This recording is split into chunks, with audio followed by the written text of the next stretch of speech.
Енді шатуның алтауы да бірдей майысып кеткен.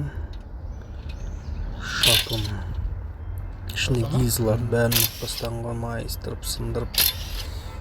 Гильзалардың ішінің бәрі кетіп, мынандай қылып тастағанда ішін бәрін масқара майысып кету.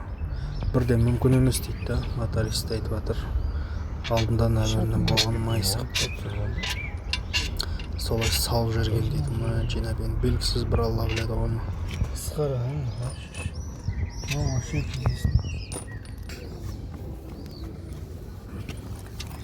100 граммен отырып жинаған бана.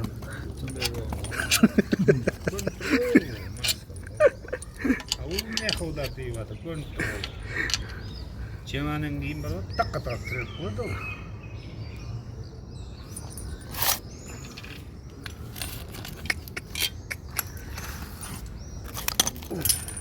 Қай, немене?